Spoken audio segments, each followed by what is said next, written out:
నమస్తే welcome to popcorn media entertainment. Hari Hara Veera Mallu July 24న release అవబోతుంది. మరి ఈ మూవీకి సంబంధించిన అప్డేట్స్ గురించి తెలియజేయడానికి ఈ రోజు మనతో పాటు ఉన్నారు senior journalist Hem Sundar sir. మరి సార్ని అడిగి ఈ మూవీకి సంబంధించిన అప్డేట్స్ గురించి అయితే అడిగి తెలుసుకుందాం. సార్ నమస్తే సార్. నమస్తే అమ్మా. సార్ హరిహర వీరమల్లు మూవీ మనకి ఈ మంత్ 24న రిలీజ్ అవబోతుంది, జూలై 24న. మరి ఈ మూవీకి సంబంధించిన అప్డేట్స్ గురించి అయితే మాకు చెప్పండి సార్. సెన్సార్ అయిపోయింది.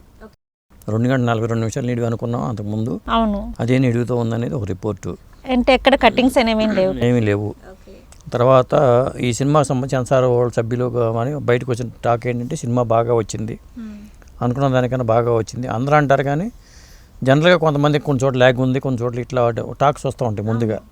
ఎందుకంటే చూసి ఉంటారు కాబట్టి సినిమా మీద ఒక ఒపీనియన్ వచ్చేస్తూ ఉంటుంది. అలాగే సినిమా అయితే చాలా బాగా వచ్చిందని చెప్పి అంటున్నారు. చాలా మందికి ట్రైలర్ చూసిన తర్వాత ఆల్మోస్ట్ ఒక పాజిటివ్ ఒపీనియన్ అనేది వచ్చేసింది. అది అంతవరకు మళ్ళీ రిపోర్టు. తర్వాత ఏంటంటే ఈ సినిమాకి సంబంధించి హరిహర రాయలు కథ అన్నట్టుగా అంటున్నారు. పండుగ సాయన్న అని ఇక్కడ మొన్న వచ్చింది. అవునవును, ఇది హరిహర రాయలు కథకు సంబంధించిన కొంతమంది అంటున్నారు. అంటే ఆ కాలం వేరు, ఔరంగజేబు కాలం వేరు అంటూ కొన్ని రకరకాల మళ్ళీ వాదనలు వస్తున్నాయి. కథాపరంగా రకరకాల వాదనలు ఉన్నాయి. అంటే వాళ్ళు కూడా ఓ పని చెప్పాలి, ఇది మీరు అనుకునే కథలు అయితే చరిత్ర సంబంధించిన కథలు కాదు, చరిత్రలో ఉన్న మొఘల్ కాలం తీసుకున్నాము, మిగతా కథ అంతా కల్పితమే అని వాళ్ళు చెప్తే బాగుంటుంది.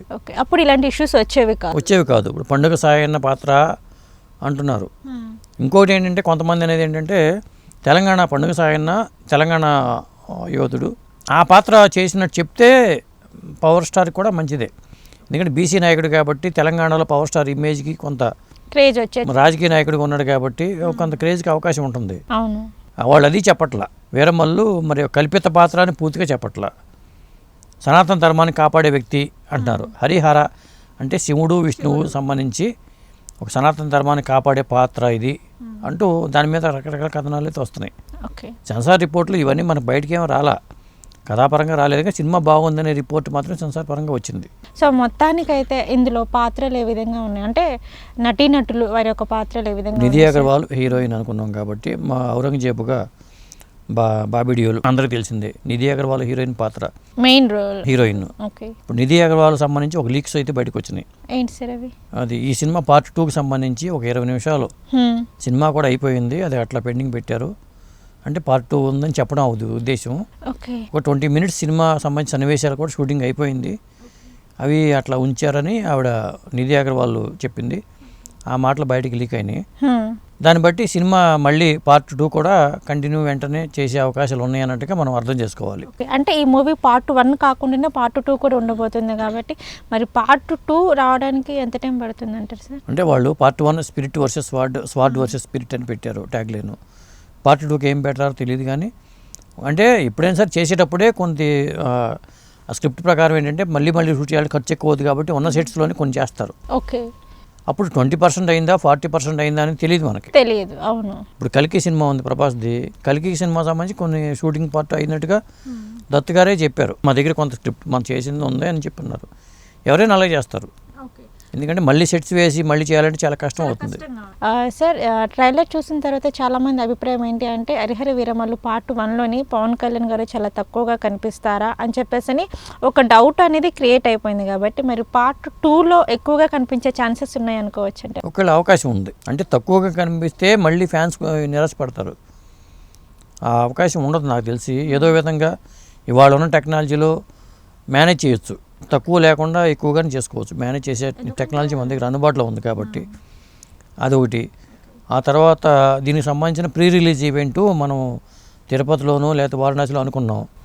ఇప్పుడు అది కాకుండా 20వ తారీఖు మాత్రము వైజాగ్లో పెడుతున్నారు. దీనికి చీఫ్ గెస్ట్గా యోగి ఆదిత్యనాథ్ పిలుస్తున్నారని ఒక టాక్ అయితే, రాజమౌళి గారు వస్తున్నారనేది ఒక టాకు. అది ప్రీ రిలీజ్ ఈవెంట్ అయితే మన వైజాగ్లో జరగబోతుంది. అది ఫిక్స్. ముందు తిరుపతి అనుకున్నారు కాబట్టి తిరుపతి ఉంటుందా లేదా మాకు తెలియదు, లేకపోతే ఇంకో నార్త్లో కూడా ఇంకోటి పెడతారు లేదని మనం చెప్పలేం. కానీ ఇప్పటికైతే 20వ తారీఖు అయితే ఫిక్స్ అయిపోయింది. అది 24వ తారీఖు సినిమా. అదమ్మా. ఓకే సార్, మరి బిజినెస్ పరంగా ఎలా ఉందంటారు సార్? ఇది బిజినెస్కి మంచి రెస్పాన్స్ అయితే ఉంది. ఎందుకంటే ఇప్పుడు దాకా కొంత నెగిటివ్ టాక్స్ ఉన్నా కానీ అవన్నీ కొట్టుకుపోయినాయి. మొత్తం ఆ ట్రైలర్లతోనూ ఈ పాటలతోనూ అవన్నీ కొట్టుకుపోయినాయి. ఇప్పుడంతా పాజిటివ్ బడ్జెట్ సినిమా మీద ఉంది. పైగా ఆయన చాలా కాలం తర్వాత 2 ఏళ్ళ గ్యాప్ తర్వాత మరి ఆయన జనం ముందుకు రాబోతున్నాడు. ఒకప్పుడు ముఖ్యమంత్రిగా ఉన్న వ్యక్తి, జనసేన పార్టీ అధినేత, ఒక మళ్ళీ సినిమా హీరోగా జనం ముందుకు వస్తున్నాడు అంటే ఆ క్రేజ్ ఖచ్చితంగా ఉంటుంది. అది క్రేజ్ అనేది ఇంకా ఎక్కువ అవుతుంది. ఉంటుంది. సార్ ఇంకొకటి ఏంటంటే ఓటీటీ పరంగా మనకి ట్రైలర్ రిలీజ్ అయిందంటేనే ఆటోమేటిక్గా మనకి ఓటీటీ నుంచి పోటీ పడుతూనే ఉంటాయి. సో ఏం తీసుకోవాలి అంటే అసలు బిజినెస్ పరంగా ఇప్పుడు నిర్మాణ పరంగా ఎంత ఖర్చు అయింది వాళ్ళు చెప్తారనుకోండి, ఖర్చు ఖచ్చితంగా ఎక్కువ అవుద్ది, ఫైనాన్స్ తీసుకుంటారు కాబట్టి. అంటే అంచనా వేయగలరా సార్ ఇంత అవుతుంది అని చెప్పి? ఇప్పుడు అదే చెప్పేది 120 కోట్ల దాకా శాటిలైట్ ఓటీటీలో వచ్చినాయి అని చెప్తున్నారు. అది వస్తే వీళ్ళు కొంత ఇక బిజినెస్ పరంగా థియేటర్కల్ బిజినెస్ ఎంత జరిగింది ఏంటి ఆ లెక్కలని 2-3 రోజులు వచ్చేస్తాయి. 2-3 రోజులు. కాబట్టి నిర్మాతగా రత్నం గారు బయటపడితే చాలు. ఓకే అది ఓకే సార్. హరిహర వీరమల్లు మూవీకి సంబంధించిన అప్డేట్స్ గురించి అయితే మాకు తెలియజేశారు. నమస్కారం సార్. నమస్తే అమ్మా.